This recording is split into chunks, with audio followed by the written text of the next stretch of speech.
En quelques mots, l'enseigne AB Immobilier existe maintenant depuis une quinzaine d'années, mais moi personnellement, je suis dans l'immobilier depuis près de 35 ans, après avoir commencé dans des grands groupes. Et à l'époque, il n'y avait même pas de franchise. À l'époque, c'était des groupes de salariés, et la franchise arrivait beaucoup plus tard. Et c'est là que j'ai commencé à créer mon enseigne AB Immobilier.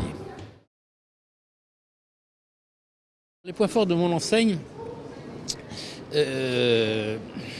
l'immobilier a énormément évolué depuis quelques années. Lorsque la franchise a commencé dans l'immobilier, dans les années 88-89, dans ces eaux-là, on ne pouvait faire que des agences traditionnelles, sous une marque bien entendu, mais l'agence traditionnelle, ce qu'on appelle une agence vitrée, avec des vitrines, avec les façons de travailler normalement. La loi qui régit notre profession a changé il y a quelques années maintenant, qui a permis d'être plus moderne. Et en plus, ce qui s'est passé, c'est qu'il y a eu Internet qui est arrivé et qui a permis des moyens de communication totalement différents, c'est-à-dire qu'une agence immobilière n'est plus obligée de communiquer uniquement avec sa vitrine, a commencé à communiquer avec Internet, avec tout ce qui peut exister sur les sites d'Internet. Ce qui a fait que ça a développé ce qu'on appelle les mandataires. Et les mandataires sont des négociateurs immobiliers qui sont réellement de véritables indépendants, puisqu'ils ne sont pas rattachés à une agence, puisqu'ils n'ont plus besoin de l'agence pour communiquer. Et ils ont à leur disposition les moyens d'un réseau pour communiquer. Et je me suis lancé bien sûr dans les mandataires. Il y a maintenant une paire d'années, on a fait donc les deux formules. L'agence traditionnelle, classique, vitrée, qu'on a toujours fait, et le mandataire qui est un véritable indépendant, un vrai indépendant, qui travaille de chez lui avec les moyens de communication qu'on met à sa disposition. Et tout récemment, on s'est posé une question en disant il y a beaucoup d'agences traditionnelles indépendantes qui ne sont pas sous une marque, qui souffrent beaucoup aujourd'hui, qui n'ont pas les moyens de communication, malgré qu'ils peuvent avoir leur site personnel, mais ils n'ont pas les moyens de communication d'un réseau. Ils souffrent énormément, c'est pour ça qu'il y a un peu de litige entre les mandataires qui, de chez eux, arrivent quelquefois à avoir plus de clients que des agences, ça les surprend beaucoup.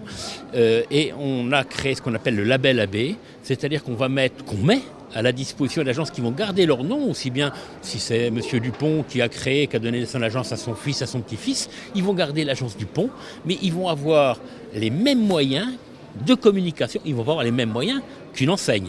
Ils vont avoir les mêmes moyens de communication pour avoir des clients que les agences en réseau. C'est donc tout nouveau, on est à mon avis les seuls à faire ça. C'est tout nouveau, on commence à le mettre au point. Je ne vais pas vous dire que j'en ai 50, il n'y en a pas une, puisque c'est tout nouveau, on l'a mis au point pour le salon. Ce système uniquement pour le salon. Donc on va, à mon avis, pouvoir avoir des agences qui veulent à tout prix garder leur nom, parce que ça existe, ils veulent garder leur nom, ils ne veulent pas s'appeler ni AB ni autre chose. Et on va avoir aussi peut-être des créateurs qui n'ont pas les moyens de payer le droit d'entrée dans un réseau parce qu'ils n'ont pas les moyens non plus de payer des redevances. Et on va pouvoir les récupérer, leur donner les mêmes moyens pour des sommes qui n'ont sans aucune commune mesure, bien évidemment. Ils vont pouvoir avoir les mêmes moyens. Mais par contre, si c'est un créateur, on l'obligera à avoir une formation, puisque de toute façon, on est habilité pour faire la formation, et ça sera remboursé. Si c'est des gens qui sont au chômage et qui sont en charge d'un poids, ils seront remboursés. Mais on n'acceptera pas qu'un créateur prenne le label AB sans avoir cette formation. Une agence immobilière en place, si, bien entendu, puisqu'ils ont la carte. Le travail. Malheureusement, on dit beaucoup de choses de notre métier. Tout le monde s'est persuadé qu'on est des gens qui gagnent beaucoup d'argent, rien foutre. Je ne dis pas qu'on ne gagne pas d'argent, je dis qu'on travaille beaucoup. Et il faut quand même un minimum de sens commercial, c'est évident. Mais c'est ceux qui travaillent le plus qui gagnent le plus. Ça a l'air idiot de le dire, mais c'est vrai. On est comme une enseigne conviviale. C'est-à-dire que tout le monde se connaît. Tout le monde se connaît. Moi, personnellement, et mes collaborateurs n'ont pas peur de sauter dans la voiture pour donner un coup de main dans les agences quand c'est les agences, puisqu'on continue les agences. Les mandataires, ils ont constamment des formations. On fait des formations continues. Ils veulent venir, ils viennent pas.